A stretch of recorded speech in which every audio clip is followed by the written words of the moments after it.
Speedrunning. Completing a video game as fast as possible. The idea has been around for quite a while now. Runners will take a game and use difficult techniques and often glitches to get from point A to point B as fast as possible.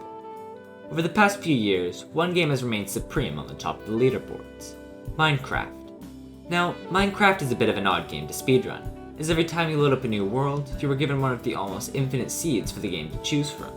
However, what started out as a quick playthrough has led to a community creating game-breaking glitches and strategies, discovering how the game works by digging through the code to develop today's modern speedruns. This is the first video on a 3-part series on the history of Minecraft speedrunning strategies.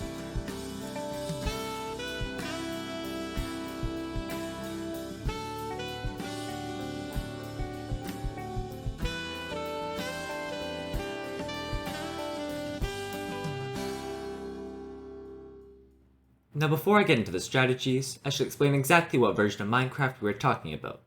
Minecraft speedrunning is split up into 3 main categories for different versions of the game: pre 1.9, 1.9 to 1.15, and 1.16 plus. For this video I'm going to be talking about the 1.16 plus RSG or random seed glitchless category, as it's the one I'm most familiar with. Now by the off chance someone watching this doesn't have a prior knowledge of how a 1.16 speedrun works, I can give a quick basic run through of the routing. If you already know, feel free to skip ahead to the timestamp on screen.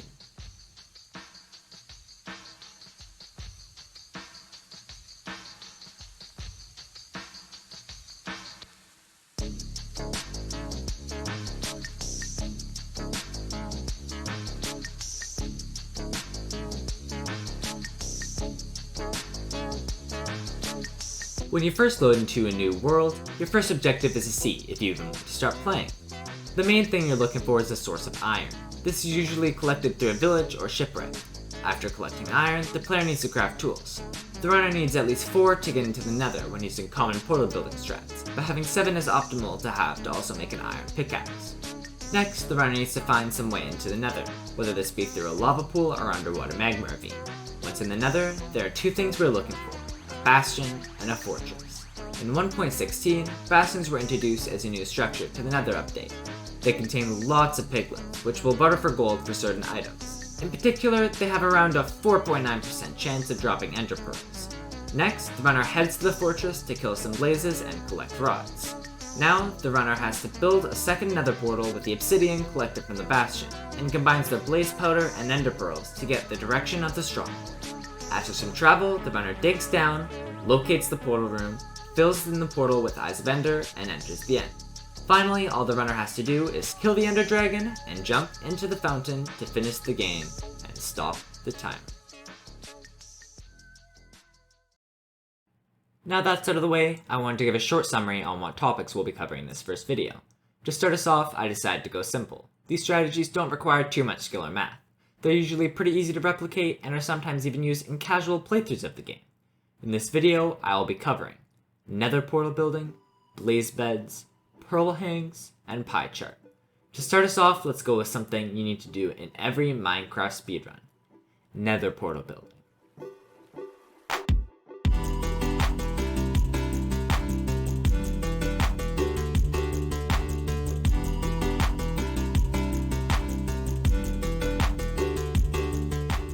There are 2 main ways you can build a nether portal: a lava pool or a magma ravine. First, the lava portal is pretty simple. You can take any pool that has at least 10 source blocks of lava. All you need to do is place a few blocks in a line and in the form of an upside down L, and you can place flowing water in the shape of a frame. However, sometimes you aren't given such nice circumstances. What if the lava pool is in a cave or a magma ravine? Well, the cave one is pretty easy. You can still make the same type of frame you would with a surface lava pool. Or you can use another technique where you dig into the ceiling to have the water flow down from the roof. But what about a magma ravine? How are you supposed to access the lava without the ocean water flowing into it? There are a few blocks in Minecraft that can displace water while giving the player a pocket of air. These blocks include pressure plates, fences, and doors. Doors are usually the object used to get into magma ravines. They give enough air blocks for you to be able to access the lava underneath and create your portal. Now, I've been going through these portals pretty fast. That's because there's one type of portal I haven't mentioned yet. When I was explaining how a Minecraft speedrun works, I said the runner needs at least 4 iron to get into the nether when using common portal building strats. This is not a common portal building strat. Everything that you thought you needed to build a portal are all thrown out the window here. This is a bucketless, flintless magma ravine portal. You start off by finding a single magma block on its own in the ravine. By placing a fence gate on top of the block, you can mine it out without the water flowing in. By dropping sand and then placing a door, we can go underneath at just the right height for us to slip in unscathed. Next, we need to build up more sand to place a second door beside us, creating a frame for our portal. By placing wood planks in specific spots, we're able to get rid of any extra lava that would be inside the portal. Finally, by breaking the fence gate above our head, the water will start to flow in, and by breaking our previously placed blocks, we have created our portal. Finally, all that's left to do is replace the doors with wood planks and wait for them to catch on fire and light the portal. I should mention that this portal is very situational. It requires that the lava is at least 4 blocks deep. There can't be any other magma in the way of your portal, and you need to have enough wood to make doors, a fence gate, and about 10 leftover planks just in case you burn any in the lava. Another task that you will always need to complete in your speedrun is collecting blaze rods. With fire resistance potions from a bastion, this is actually pretty easy. All you need to do is find a spawner and kill them until you have a comfortable amount to leave the fortress with. Although this is pretty simple to do on its own, there are some ways we can make it a bit faster. Blaze spawners generate mobs in a 9x9 area of the spawner itself. However, if we look at the platform they are given, they only have a 5x4 area for blaze to spawn in. There's a pretty simple fix to this. After we have cleared out the first wave of blazes, while waiting for more to spawn, you might as well spend your time digging out the floor, which gives them a little bit more room to spawn. However, unless you have some leftover gold from the bastion, using an iron pick is pretty slow, and your next spawn will likely happen before you have even finished mining out all of the blocks. One of Minecraft's not-so-hidden features is that beds explode when you try and sleep in them while in the nether or end dimensions. We can actually use this explosion to our advantage. There's a way to explode a bed, clearing out tons of blocks while keeping the blaze spawner safe and only taking minimal damage from the explosion. This is the blaze bed.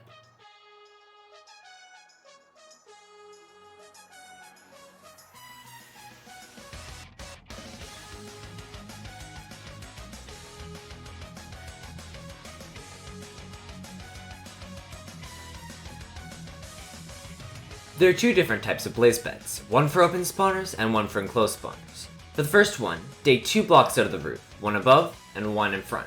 Next, place the block on top and dig a hole right in front for you to stand in. Finally, place the bed on the roof and set off your explosion. Beds create a lot of fire, which we want to clear out since blazes, just like any other hostile mob, spawn in greater quantities when light levels are low. For the open roof bed, we're going to do the exact same thing, except this time we'll need to build a ceiling ourselves. Place any missing blocks on the roof until you have covered your head. Then, repeat all the last steps and start killing blazes. So far, the strategies I have shown in this video are pretty important to learn. In the 1.16 plus category, you will not find a single run that doesn't use a nether portal or go to a fortress. There are vital and non-skippable parts for every run. In the next strategy, I wanted to go in the other direction, as there are many strats that are useful but not always used. This, however, does not make it at all less important than the others, as it can still lead to some major time saves. It is likely that in your speedrun, at one point or another, you're going to find yourself deep underground or in a structure like a bastion, which at times can be difficult to navigate yourself back out of. However, there's a trick we can use to skip all of this annoying travel.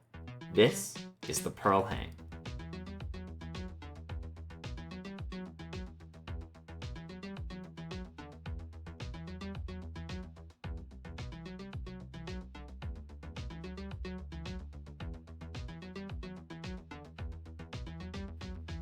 First, we want to throw our ender pearl in the direction of where we want to go later in the run. In this case, we would be pearling in the direction of the closest fortress. After we throw our pearl, wait until it gets decently far away but hasn't hit anything yet. Then, lower your render distance as low as possible. This deloads any entities out of your 2-chunk radius. This works in a very similar way to a stasis chamber. These simple redstone contraptions levitate the pearl in place. We can use this as a sort of respawn beacon, which when we are ready to travel home, we can flip a lever or have a friend activate it to teleport us back. The only downside to using this strategy is that it requires us to use a low render distance, but if you're an experienced enough runner, this shouldn't be a problem, as you already know exactly where you're going in the bastion. Although these strategies are very useful in speedrunning, none which I have covered yet have been very game-breaking. For the final strategy I wanted to talk about, I really wanted to show how the game can be completely changed. One of the hardest things to do in Minecraft speedrunning is deciding where you want to go next. Sure, once you've found your bastion or fortress, that's great, but how do you know how to get to it? With this strategy, you're able to not only find the direction, but often pinpoint the location of many structures. This is pie chart.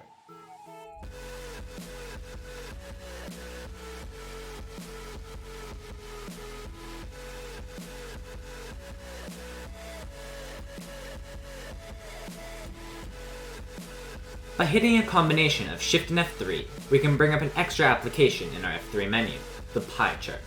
Essentially, what the pie chart does is show how much of a certain entity or item is in your render distance. On top of this, each word shown on the pie chart has a bunch of subcategories, which can be navigated by the use of hitting the numbers shown beside them. By hitting the corresponding numbers of tick, level, entities, and block entities, we can navigate to the most useful page. This section of the chart shows us certain blocks within our render distance. Most importantly, they can show us whether or not we have a village or fortress near us in the overworld or nether dimensions. For the village, many of the villager workstations, along with the bell, will be on this list. Smoker, furnace, blast furnace, brewing stand, etc. On top of this, if we say that the furnace is on this list, most of the time that means that there's a blacksmith inside of the village, which can contain really good early game loot. The only two exceptions to this come in the snow biome, where many buildings and igloos also spawn with furnaces. Moving on to the nether, by using the same combination of keystrokes, we can determine whether or not we have a fortress nearby. In the nether, only two things can spawn with a mob spawner, a fortress and a treasure bastion. This means that if we have a mob spawner on the list, there's a pretty good chance that we have a fortress nearby. Now, this is great for determining whether or not we should continue playing a seed by finding out what structures are around us. But we can actually take this a bit further and find the direction and distance of these structures. By taking our render distance lower and lower, we can find exactly when the fortress is no longer loaded once the mob spawner disappears. By turning on chunk borders, we can move into each chunk in every direction until one of them loads the mob spawner once again.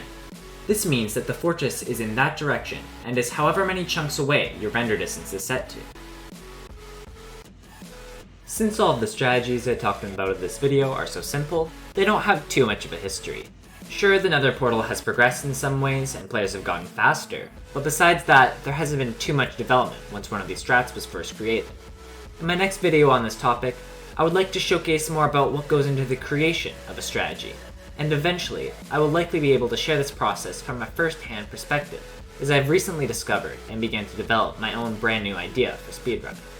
That's all I have for you today, but I hope to see you in the next one.